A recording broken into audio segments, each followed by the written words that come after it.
केरल की नर्स निमिषा प्रिया की जिंदगी की आस एक बार फिर से जाग गई है। सरकार के प्रयास से या कूटनीतिक स्तर पर आखिर ऐसा क्या हुआ कि सजा टल गई, और ऐसे में क्या यह माना जाए कि अब भी कोई चमत्कार हो सकता है जिससे शरिया का कानून मानने वाले देश में हूतियों के प्रशासन में निमिषा की जान बच जाए या रिहाई संभव हो पाए और भारत वापस आने का मार्ग प्रशस्त हो सके।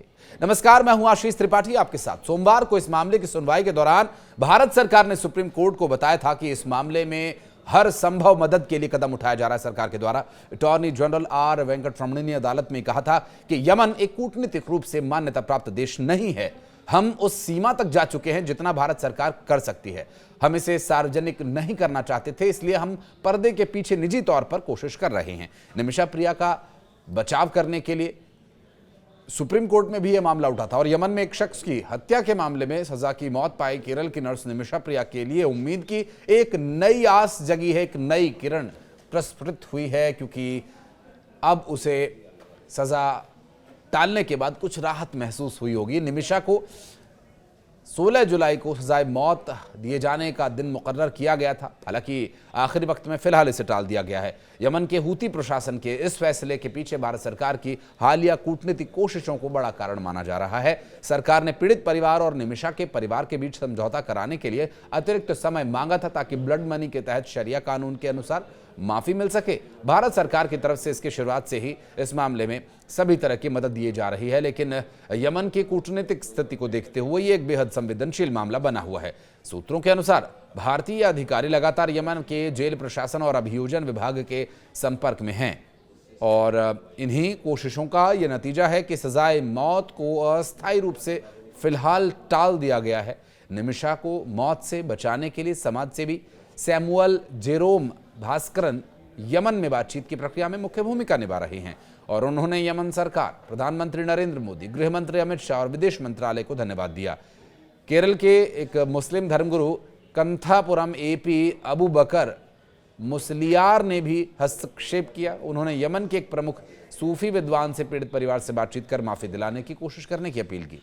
इसके पहले केरल के पलक्कड़ के रहने वाली निमिषा प्रिया, जो पेशे से नर्स हैं, साल 2008 में जब नौकरी के लिए यहाँ गई थीं तो उन्होंने अपने जीवन को विस्तार देने के इरादे से 2011 में केरल निवासी टॉमी थॉमस से शादी की और दोनों ने यमन में क्लिनिक खोलने की योजना भी बनाई, जिसके लिए स्थानीय साझेदार का होना ज़रूरी था। और इसी की तरह वो तलाल अब्दो मेहदी के संपर्क में आई और ये नागरिक इनकी मदद करने के लिए आगे आया, लेकिन इसके इरादे कुछ और थे।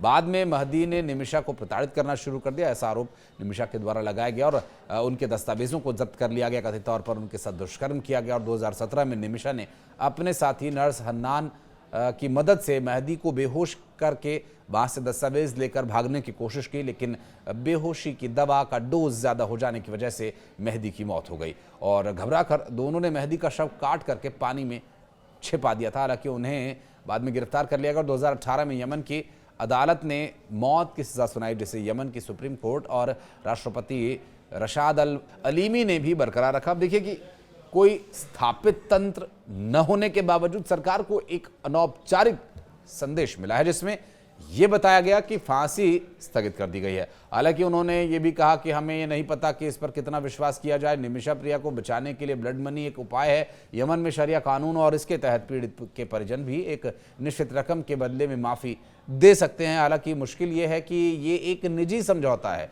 ये ऐसा मामला नहीं कि जहां सरकार या निर्धारित सीमा से आगे कुछ करने के लिए कहा जा सके। निमिषा के मामले में पीड़ित के परिवार ने इस पर कोई सकारात्मक रुख अभी तक नहीं दिखाया है। क्या कोई चमत्कार होगा? क्या उस मारे गए शख्स के परिवार वाले किसी भी स्तर पर जाकर या कुछ भी ऐसा कुछ विचार उनके मन में आए कि वो निमिषा को ब्लड मनी लेकर के माफ़ करने की स्थिति में आए?